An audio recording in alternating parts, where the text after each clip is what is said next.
చంద్రబాబు ముఖ్యమంత్రిగా ఉన్న అన్ని సందర్భాల్లో రైతులు ఇబ్బందులు పడుతూనే ఉన్నారని ఆరోపించారు. వైఎస్ఆర్సీపీ రాష్ట్ర ప్రధాన కార్యదర్శి గడికోట శ్రీకాంత్ రెడ్డి రైతుల గురించి చంద్రబాబు మాట్లాడడం చాలా హాస్యాస్పదంగా ఉందన్నారు. రైతులు బాగుంటే అన్ని బాగుంటాయి, కానీ కూటమి ప్రభుత్వం రైతుల సమస్యలను పట్టించుకోవడం లేదని ఆగ్రహం వ్యక్తం చేశారు. రైతులు బాగుంటే అన్ని బాగుంటాయి, కానీ ఈ ప్రభుత్వం రైతు బాగు కోసం చూడటం లేదు. చంద్రబాబు ముఖ్యమంత్రిగా ఉన్న అన్ని సందర్భాల్లో రైతులు ఇబ్బందులు పడుతూనే ఉన్నారు. గతంలో వాళ్ళకి ఎలా మేలు చేయాలి అన్నటువంటి ఆలోచన చేయకుండా మేము మొత్తం వైఎస్ జగన్ బీమా ప్రీమియం కూడా చెల్లించారు.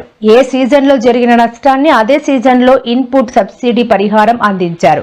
చంద్రబాబు రైతుల గురించి మాట్లాడడం చాలా హాస్యాస్పదంగా ఉంది. వాళ్ళకి ఎలా మేలు చేయాలి అన్నటువంటి ఆలోచన చేయకుండా మేము మొత్తం రైతాంగాన్ని ఉద్ధరించేశాము, మీరు ఇంటింటికి వెళ్ళండి అని చెప్పి గౌరవ ముఖ్యమంత్రి గారు మాట్లాడుతున్నారు. బట్ ఆలోచన చేయమంటున్నారు చంద్రబాబు గారు.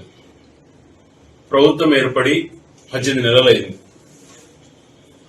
ఖరీఫ్ దాదాపుగా ఈ 18 నెలల్లో 2 సీజన్ల ఖరీఫ్ దాదాపుగా ఆల్మోస్ట్ చాలా తక్కువ, ఎంత తగ్గిపోయింది అన్నటువంటిది గణాంకాలతో సహా చాలా సార్లు కూడా చెప్పాం.